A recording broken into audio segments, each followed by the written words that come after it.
Ya, shalom sekali lagi semuanya. Saya percaya malam hari ini semua diberkati Tuhan luar biasa. Amin. Amin.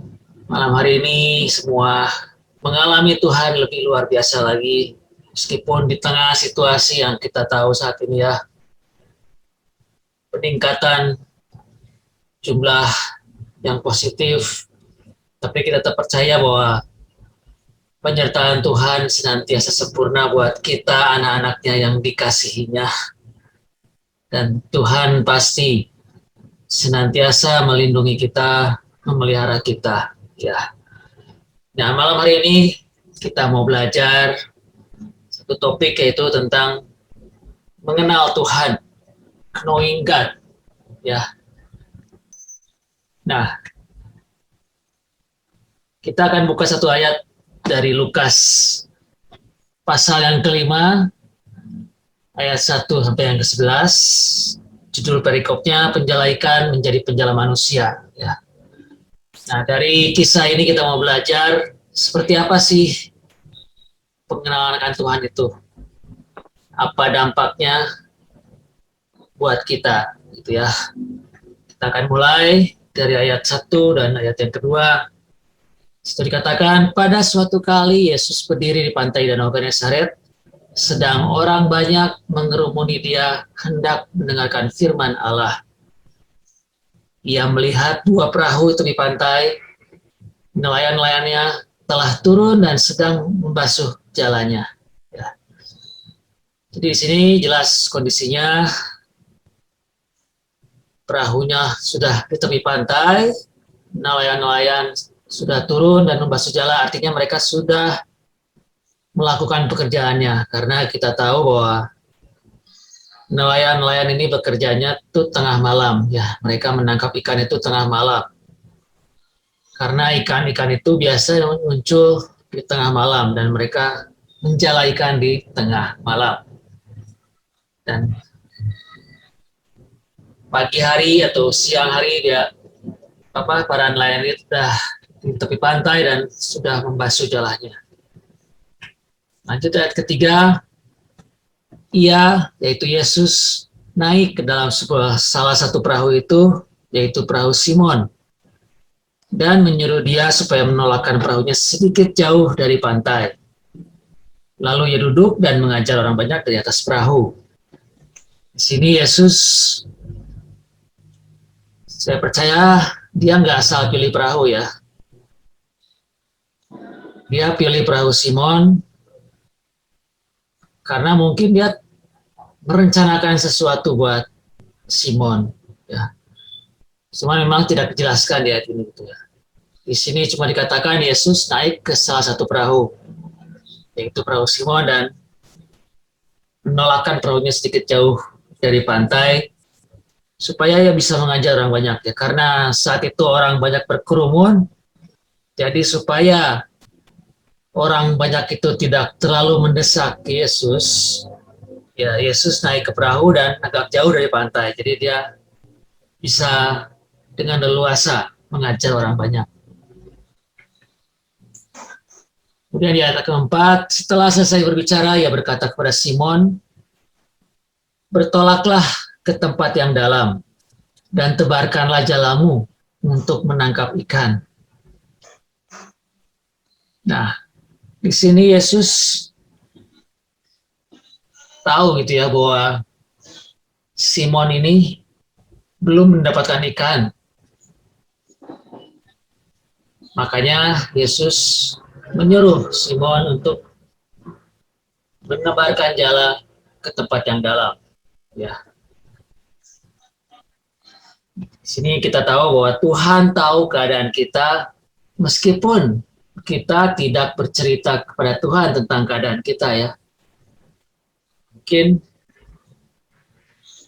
banyak di antara kita mengalami juga gitu kan. Ketika kita mengalami sesuatu, kita diam saja, tapi Tuhan tahu gitu keadaan kita. Tuhan tahu apa yang kita perlukan. Meskipun kita tidak meminta kepada Tuhan ya. Dan ke tempat yang dalam berarti kita harus keluar dari zona yang nyaman. Ya, tempat yang dalam itu kan tahu sendirilah.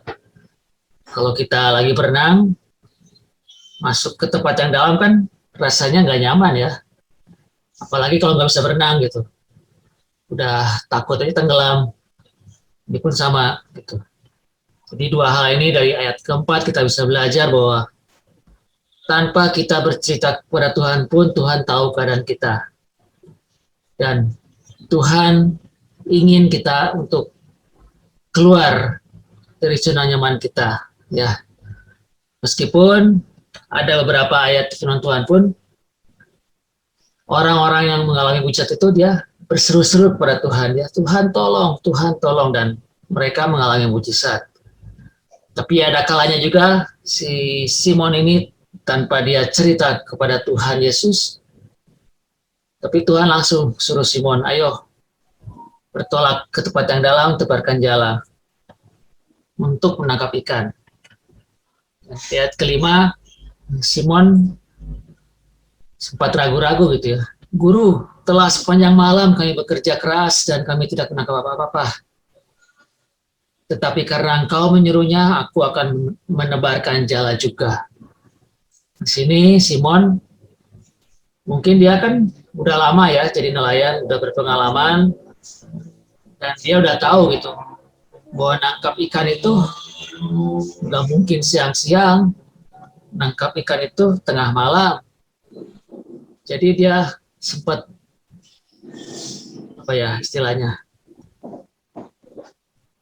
sempat sedikit menolak gitu ya. Guru, telah sepanjang malam kami bekerja keras dan kami tidak menangkap apa-apa. Tapi karena engkau menyuruhnya, aku akan menebarkan jala juga. Nah, sini akhirnya Simon mau menebarkan jala mengikuti perintah Yesus saat itu. Dan kita tahu ceritanya di ayat 6-8, setelah mereka melakukannya, setelah mereka menebarkan jala, mereka menangkap sejumlah besar ikan, sehingga jala mereka mulai koyak. Ya. Ketika Simon ragu-ragu pun, dan dia melakukan apa yang Tuhan suruh, Simon tetap mendapatkan mujizat ya, sejumlah besar ikan. Tapi jala mereka mulai koyak. Lalu mereka memberi syarat pada teman-temannya supaya mereka datang membantunya, dan mereka datang sama-sama mengisi kedua perahu hingga hampir tenggelam. Ketika Simon Petrus melihat hal itu, ia pun tersungkur depan Yesus dan berkata, Tuhan, pergilah daripadaku, karena aku ini seorang berdosa. Ya. Ketika Simon mengalami mujizat Tuhan, itu malah membuat Simon ketakutan. Dia tersungkur di depan Tuhan dan menyuruh Tuhan pergi. Ya. Ini karena Simon belum mengenal Tuhan. Ya. Begitu pula mungkin ya banyak orang-orang di dunia ini yang takut ketemu Tuhan karena merasa diri nggak layak, masih berdosa, masih ini, masih itu, gitu kan.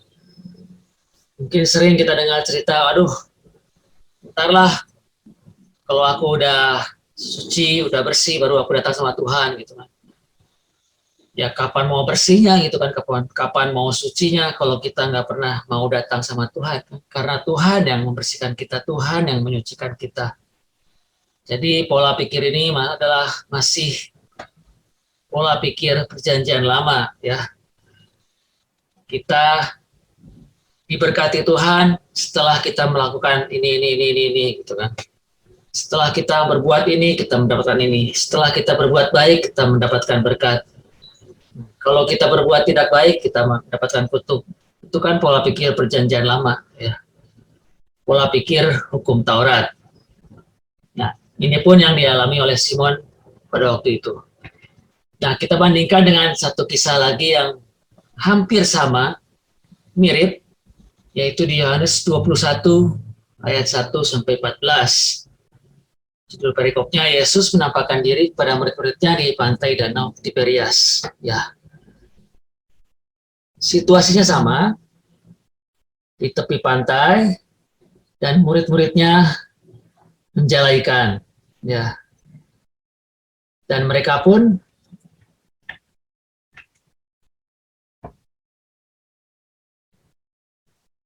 semalam-malaman tidak menangkap ikan. Ya. Simon berkata kepada mereka, aku pergi menangkap ikan. Kata mereka kepadanya, kami juga pergi dengan engkau. Mereka berangkat lalu naik ke perahu, tapi malam itu mereka tidak menangkap apa-apa. Jadi kondisinya sama, Simon dan teman-temannya berlayar sepanjang malam menangkap ikan, tetapi tidak menangkap apa-apa.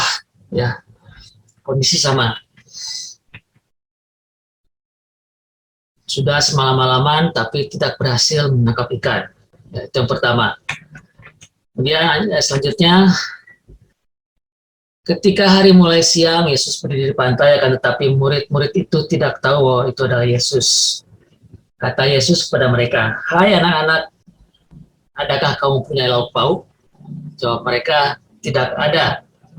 Nah, kali ini Yesus bertanya kepada mereka, ada ikan nggak? Dan mereka jawab, nggak ada. Maka kata Yesus berkata kepada mereka, tebarkanlah jalamu di sebelah kanan perahu, maka kamu akan peroleh. Dan murid-muridnya ini, mereka tidak lagi beralasan, tapi mereka langsung menebarkannya dan mereka tidak dapat menariknya lagi karena banyaknya ikan. Ini pun kondisi sama dengan yang pertama tadi, sudah siang dan Tuhan menyuruh menebarkan jala. Cuma kali ini murid-murid ini langsung mereka menebarkan jala ya, mungkin karena mereka pernah punya pengalaman yang sama ketika pertama kali berjumpa dengan Yesus, makanya mereka langsung menebarkan jalannya. Tapi bedanya di ayat 11, Simon Petrus naik ke perahu lalu menghela jala itu ke darat penuh ikan-ikan besar. Ya, 153 ekor banyaknya dan sungguh pun sebanyak itu jala itu tidak koyak. Bandingkan dengan yang tadi di Lukas, situ menangkap sejumlah besar ikan. Kalau di Yohanes 21 ayat 11 ini penuh ikan-ikan besar. Sama nggak atau beda? Beda ya. Kalau di Lukas sejumlah besar ikan, tapi ikannya belum tentu besar-besar. Tapi jumlahnya aja banyak. Tetapi di ayat 11 ini penuh dengan ikan-ikan besar. Dan jumlahnya pun sangat banyak, 153 ekor itu sungguh sangat banyak ya. Dan jala itu tidak koyak. Tetapi di Lukas, jala mereka mulai koyak. Ya. Apa ini artinya? Artinya pertama bahwa pengenalan akan Tuhan membuat kita mengalami berkat-berkat Tuhan yang berkelimpahan.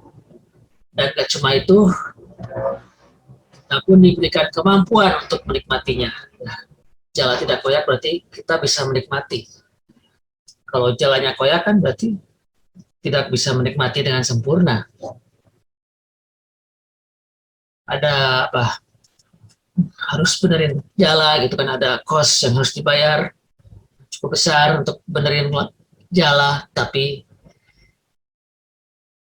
ketika kita mengenal Tuhan, ketika kita sudah mempunyai pengenalan yang benar akan Tuhan, kita akan menerima berkat-berkat Tuhan yang luar biasa, besar gitu ya. Ikan-ikan yang besar. Bukan cuma banyak, tapi besar. Itu berkat Tuhan yang kita alami ketika kita mengenal Tuhan. Dan Tuhan pun kasih kita kemampuan atau kuasa untuk menikmatinya. Ikannya besar-besar, jalan tidak koyak, itu buktinya. Dan kuncinya adalah kita taat ya. Pertama kali kita taat sama Tuhan. Ketika Simon disuruh tebarkan jala, dia taat. Dan dapat berkat-berkat yang luar biasa itu.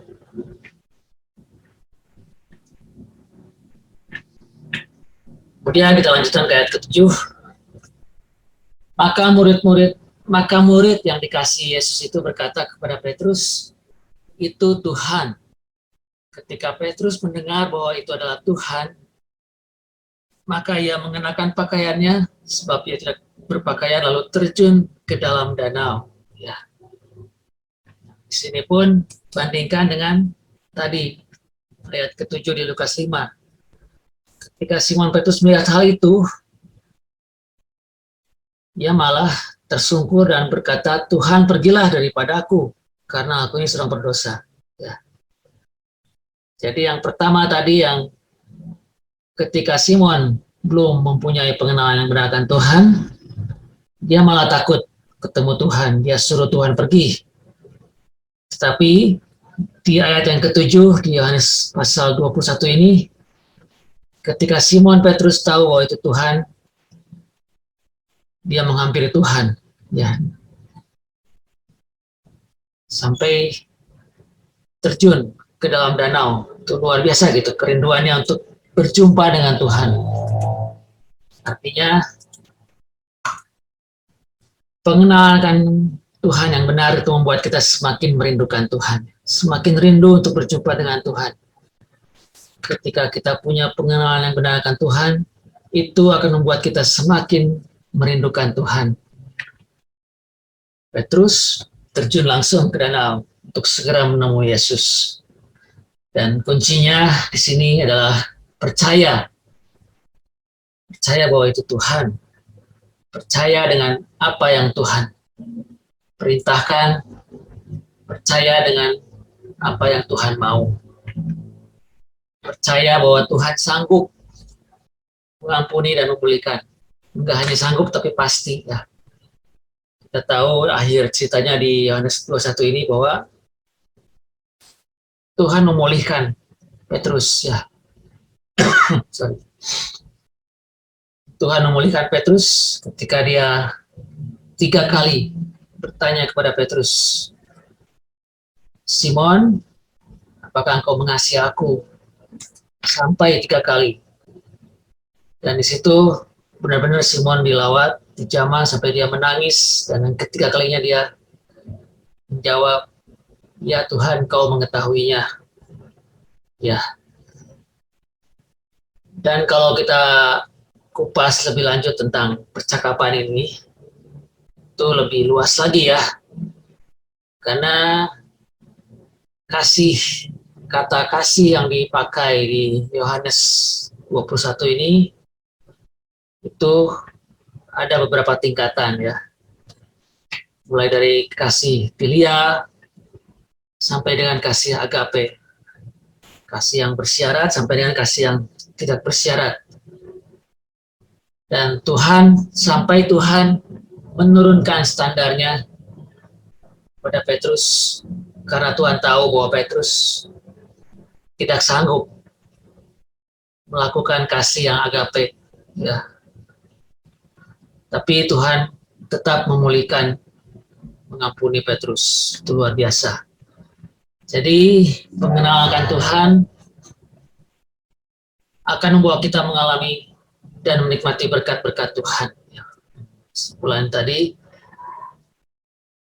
pengenalan Tuhan membawa kita mengalami dan menikmati berkat-berkat Tuhan. Apa aja sih berkat Tuhan? Berkat jasmani, itu di Ulangan 28, berkat rohani di Efesus 1, ayat 3-14, dan berkat supranatural di 1 Korintus 2 ayat 9. Ya, semua berkat-berkat itu Tuhan sediakan buat kita selama kita memiliki pengenalan yang benar akan Tuhan. Ya. Dan yang kedua, pengenalan akan Tuhan akan membawa kita semakin merindukan Tuhan. Ingin selalu bersama Tuhan. Apalagi Tuhan merindukan untuk selalu bersama dengan kita. Ya. Sebenarnya Ya, memang Tuhan mengasihi kita lebih dulu ya. Di 1 Yohanes pasal 4 ayat 19 pun kita mengasihi karena Tuhan lebih dahulu mengasihi kita. Jadi kita terima kasih karunia-Nya dan kita akan melimpah dengan kasih karunia-Nya dan kita bisa terus membagikan kasih karunia-Nya. Ya, sama seperti kisah Maria dan Marta ketika Yesus mengunjungi mereka dan Marta sibuk melayani Tuhan, tetapi Maria duduk di kaki Yesus. Dia mendengarkan perkataan Yesus pada waktu itu, dan Yesus memuji Maria, bahwa Maria telah memilih tempat yang terbaik, yaitu duduk di kaki Yesus, terus menerima pewahyuan dari Yesus, terus menerima kasih karunia Yesus. Dan itu yang membuat Tuhan lebih memilih Maria daripada Marta, ya. Terus apakah salah gitu melayani Tuhan? Nggak salah sih. Tapi jangan sampai pelayanan kita itu pada Tuhan melebihi segala-galanya daripada pengenalan akan Tuhan gitu. Karena yang lebih utama adalah mengenal Tuhan lebih dulu, baru kita bisa melayani Tuhan. Ya. Nah, saya tutup dengan satu quotes. The fruit of knowing God energizes our soul, elevates our thoughts, deepens our trust, and emboldens our courage. Ya, jadi buah dari pengenalan Tuhan itu memberikan energi kepada jiwa kita, menambah atau memperlengkapi pemikiran-pemikiran kita, memperdalam kepercayaan kita, dan menguatkan keberanian kita. Ya, jadi malam hari ini, ayo kita terus miliki pengenalan yang benar akan Tuhan, terus cari isi hatinya Tuhan itu apa sih gitu kan. Banyak baca Alkitab, banyak baca ya firman Tuhan, renungkan firman Tuhan, berdoa, memuji, menyembah Tuhan. Di situ saya percaya kita akan dibawa semakin mengenal Tuhan, terlebih di tengah situasi saat ini ya. Tuhan rindu, Tuhan rindu kita benar-benar datang sama Tuhan, kita benar-benar bergantung kepada Tuhan, kita benar-benar berharap kepada Tuhan, tidak lagi mengandalkan kekuatan kita, tidak lagi mengandalkan pengetahuan atau kepintaran kita, tidak lagi mengandalkan kekayaan kita atau kedudukan kita atau apapun juga, tapi biarlah kita terus bergantung pada Tuhan ya. Seperti ranting nggak bisa lepas dari pokok anggurnya. Kalau ranting lepas dari pokoknya, dia akan kering dan dia akan dikumpulkan lalu dibakar. Jadi jangan sampai kita lepas dari Kristus, jangan sampai kita melupakan Kristus karena merasa bahwa kita kuat, kita hebat,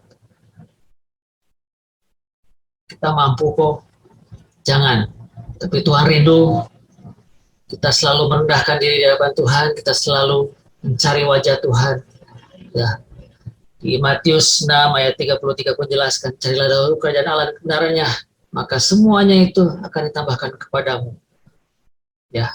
Jadi yang terpenting adalah cari dulu Tuhan, kenal Tuhan, dekat dengan Tuhan, dan Tuhan akan memberikan kita apa yang kita perlu, apa yang kita butuhkan, ya. Karena Tuhan kita, Tuhan yang begitu luar biasa, sangat mengasihi kita, Tuhan yang sangat merindukan untuk memberkati kita, ya.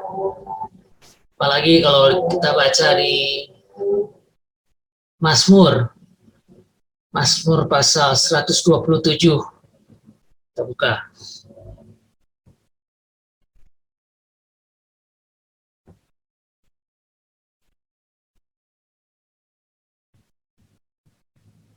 Mazmur pasal yang ke-127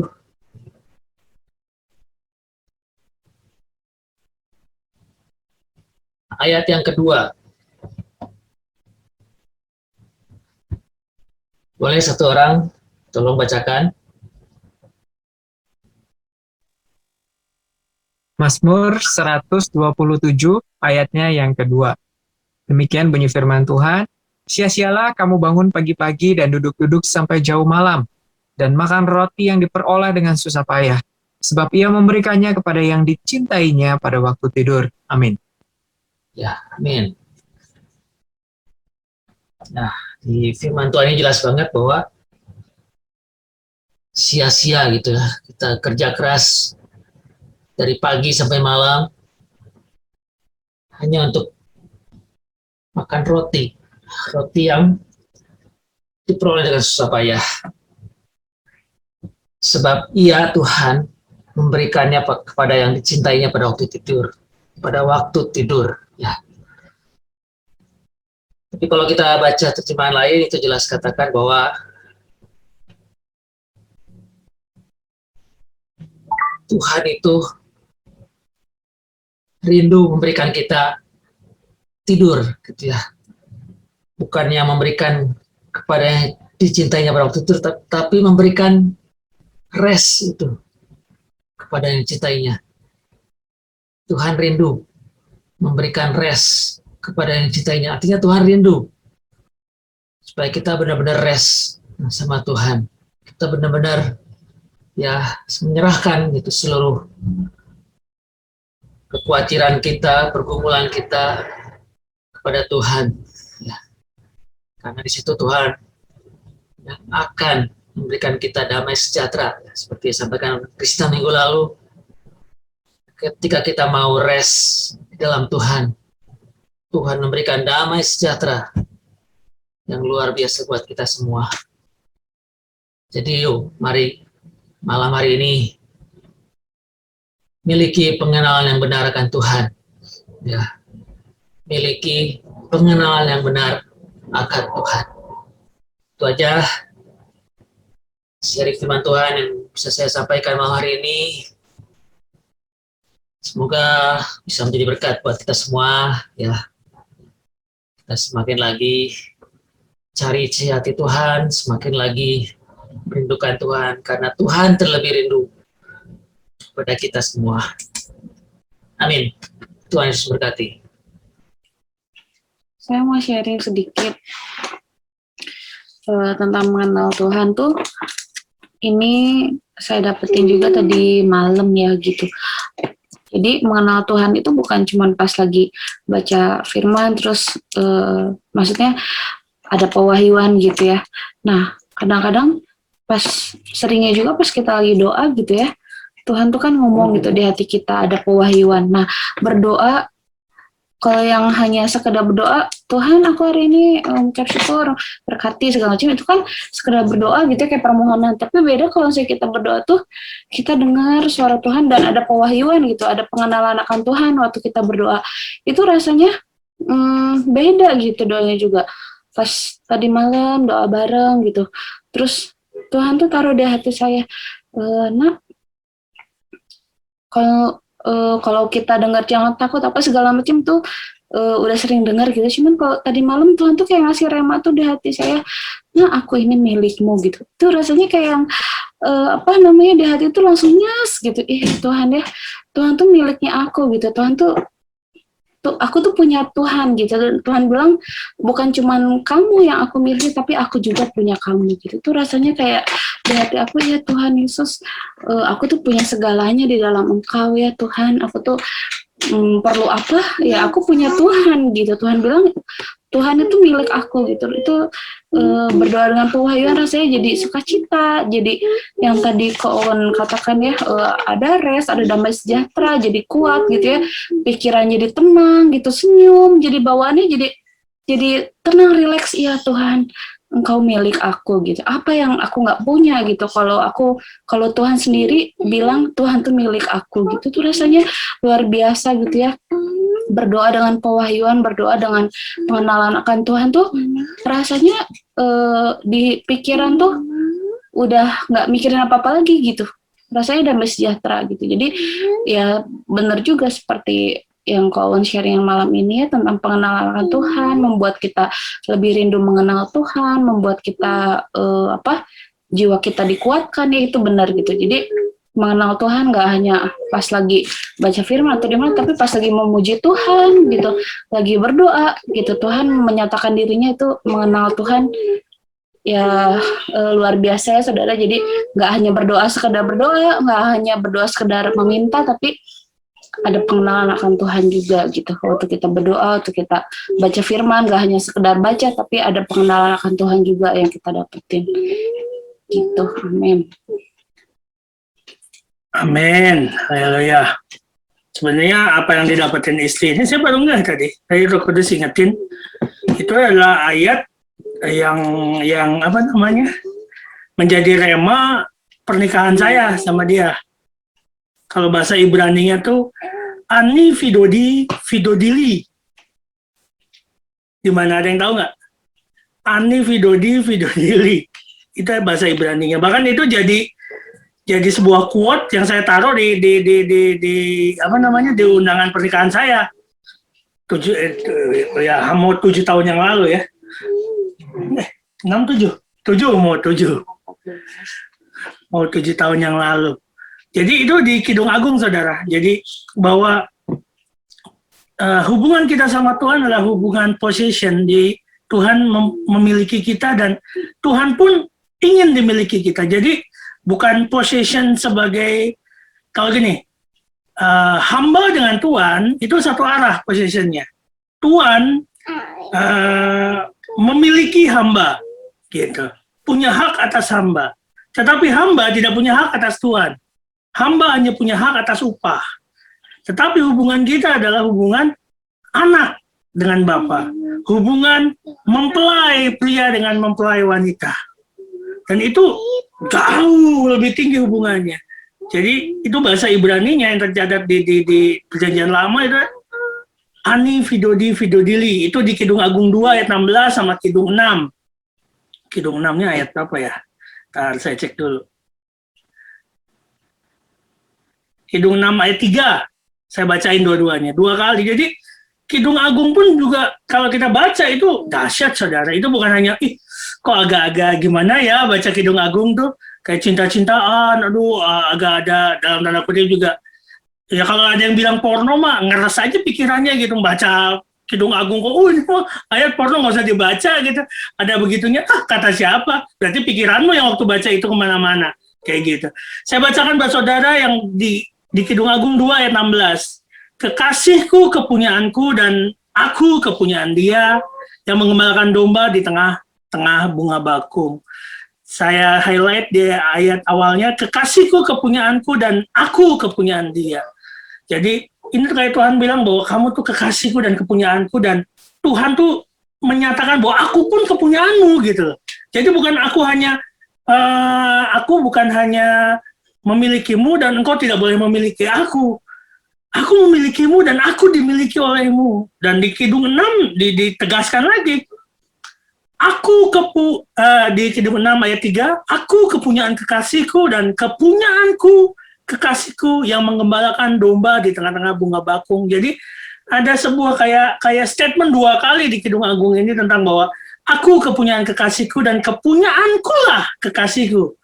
Jadi dahsyat, saudara. Kalau menurut saya, jadi hari-hari ini bahwa kalau kekasih kita ada apa-apa, apakah kita sebagai kekasihnya akan diam saja? Jawabannya tidak, saudara. Bahkan kalau lagi cinta-cintanya itu kan, wah, lautan akan kuseberangi, gunung akan kudaki, kan gitu, betul nggak? Apalagi Tuhan kita. Kalau tadi Bro Owen sudah sempat bahas tentang kasih, bahwa kekasih kita bukan kasih filia, bukan kasih eros atau storge, tetapi kasihnya adalah kasih yang agape, kasih yang tanpa syarat, kasih yang meskipun, kasih yang walaupun. Kadang kita sama orang yang kita kasihi aja kasihnya filia, ya, kalau kamu baik, kamu nyenengin aku, jarang lah gitu, kecuali kalau baru pacaran awal-awal aja kali kasihnya agape. Tetapi kalau udah kesana-sana, kelihatan filiannya. Makin kesana, kok eros doang kasihnya ini, gitu. Jadi itu dia saudara, bahwa kasih yang Tuhan kita nyatakan buat kita adalah kasih agape, kasih meskipun. Sadarilah bahwa banyak hal yang sebenarnya kita nggak layak dapat kasihnya, tetapi dia tetap mengasihi kita. Kita nggak layak dapat anugerahnya, tetapi dia tetap memberkati kita. Saya baru dapat pewahyuan saudara beberapa hari yang lalu, dan terus Roh Kudus juga sampaikan bahwa dahsyat loh. Tuhan tuh yang menanggung kita hari lepas hari. Tuhan yang memberkati kita. Nggak saya bagikan sekarang. Ini besok akan saya khotbahkan di Cikarang. Nanti mungkin di bagian saya akan khotbahkan juga untuk saudara-saudara sekalian, bahwa dia sampai udah statement itu gitu, bahwa aku yang menanggung engkau. Kebayang nggak sih gitu loh. Kalau tahu-tahu Jokowi telepon saudara gitu. Halo gitu. Piye kabarnya? Baik Pak gitu. Mulai sekarang kamu saya tanggung ya gitu loh. BPJS, BP apalah nama pun gitu. Saya tanggung setiap hari. Kira-kira gimana kita?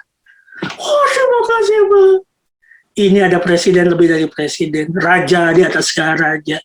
Tuhan yang tumpuan kakinya adalah bumi ini. Langit ini. Yang menanggung kita. Kembali lagi ke kesaksian istri saya tadi. Saya juga waktu nge-repost story-nya dia di IG, I'm yours. Oh, apa ini baru tadi? Oh iya, ini Fidodil.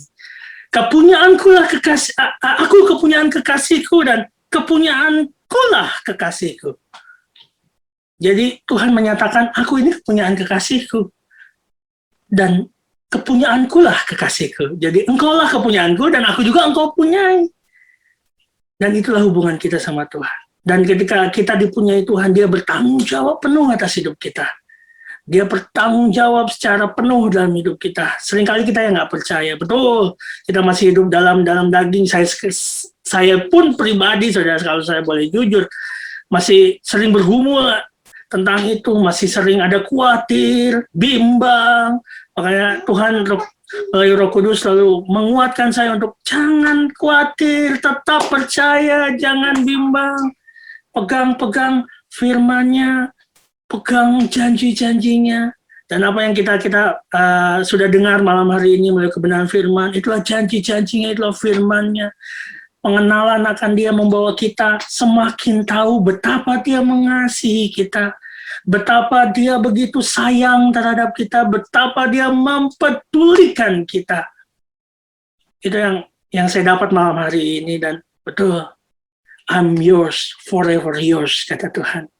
Aku kepunyaanmu untuk selama-lamanya. Aku kepunyaanmu. Tuhan tidak pernah melepaskan kita. Seringkali kita yang melepaskan dia. Aku kepunyaan kekasihku dan kepunyaanku lah kekasihku.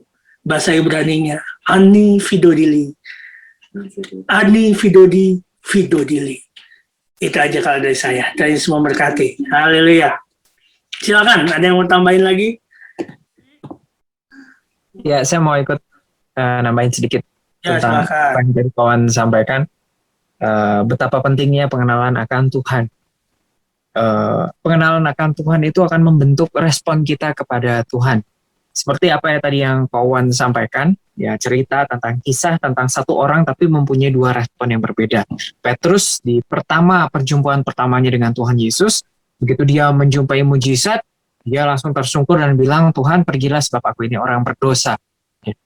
Dia belum mengenal Tuhan saat itu, baru ketemu pada Tuhan. Nah, di kejadian yang persis sama, tetapi setelah Petrus mengiring Tuhan Yesus 3,5 tahun berjalan untuk melayani bersama-sama dengan Tuhan Yesus, maka saat dia melihat mujizat, dia bukan lagi pergi untuk Tuhan di kejadian pertama kan pergilah sebab aku ini orang berdosa, padahal Petrus belum melakukan dosa terhadap Yesus.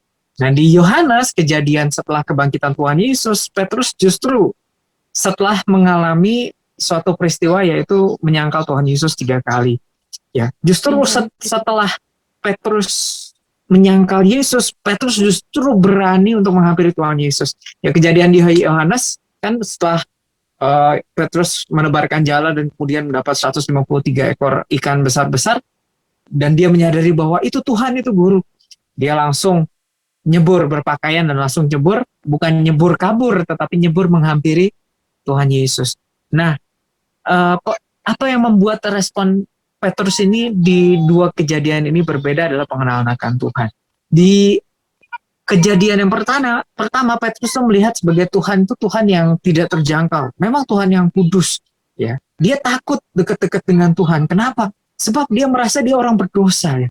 Kalau Tuhan dekat-dekat saya pasti dihukum, gitu. Seperti orang Israel yang tidak berani mendekat kepada Allah, kepada Yehova, sehingga mengutus Musa, kamu aja yang dekat di zaman dulu, ya. Dan demikian seterusnya. Gak ada yang berani mendekat kepada Tuhan. Nah, pengenalan yang demikian akhirnya membentuk respon Petrus yang akhirnya, Tuhan kau pergi aja. Karena aku ini orang berdosa, jangan dekat-dekat saya. Mungkin saya akan mati kalau misalnya kalau kamu dekat-dekat karena saya mendekat orang yang kudus dan sedangkan saya orang berdosa. Lain ceritanya saat pengenalan Petrus akan Tuhan itu bertumbuh, justru dia melakukan dosa. Ya, Tuhan Yesus sempat berfirman, barang siapa menyangkal aku di depan manusia, ia juga menyangkal, aku juga akan menyangkal dia di depan Bapa. Ya, Petrus sempat menyangkal Yesus. Tetapi dengan berani Petrus justru menghampiri Yesus setelah Petrus gagal atau Petrus jatuh dalam dosa. Nah, apa yang membuat Petrus berani datang demikian? Karena pengenalan akan Tuhan. Karena Petrus mengenal Tuhan sebagai Allah yang penuh kasih, Allah yang penuh anugerah. Ya, Petrus itu melakukan Ibrani 4 ayat 16 ya. Ya, makanya marilah kita dengan berani menghampiri tahta kasih karunia-Nya. Nah, itu kurang lebih kayak gitu. Wah, justru saat kita jatuh, saat kita lemah, saat kita merasa kita tidak layak, kita berani datang kepada Tuhan. Apa yang bisa bikin Petrus melakukan hal demikian adalah pengenalan akan Tuhan. Nah, hari ini pengenalan apa yang kita punya tentang Tuhan? Nah, kalau kita hari ini takut datang sama Tuhan, ya, mungkin kita berpikir kalau Tuhan, saya datang kepada Tuhan, Tuhan pasti akan menghukum saya nggak layak datang sama Tuhan. Mungkin kita punya gambaran bahwa Tuhan kita adalah Allah yang menghukum. Kalau hari ini juga kita merasa takut, merasa khawatir, merasa bimbang. Seperti apa yang saya alami ya. Saya juga sama. Saya juga masih di dalam daging ini sering khawatir, takut, bimbang. Nah, pengenalan akan Tuhan apa yang kita punya? Bukankah Tuhan itu Allah yang besar, Allah yang memelihara, Allah yang bertanggung jawab, Allah yang menggenapi janjinya. Nah, hari ini pengenalan apa yang kita punya? Nah, marilah kita bertumbuh di dalam pengenalan akan Tuhan. Demikian bunyi firman Tuhan ya. Rasul Paulus juga berdoa supaya kita bertumbuh dalam pengenalan akan Tuhan. Kenapa? Kalau kita punya pengenalan akan Tuhan yang benar, maka kita juga punya respon Tuhan yang benar. Ya. Kalau kita mengenal Tuhan yang benar, maka kita juga akan menyatakan Tuhan yang benar. Ada orang yang berkhotbah, ya, bersaksi, itu bilang, bertobatlah kamu kalau nggak masuk neraka. Oh, Tuhan murka, Tuhan marah. Dia mewakili Tuhan yang marah karena dia mengenal Tuhan itu adalah Tuhan yang murka terhadap dirinya. Bahwa manusia semua orang tuh berdosa. Kamu tuh pasti dihukum Tuhan. Karena dia mengenal Tuhan itu adalah Tuhan yang menghukum. Kalau kamu nggak taat nih baca firman Tuhan berapa pasal sehari, maka Tuhan menghukum kamu.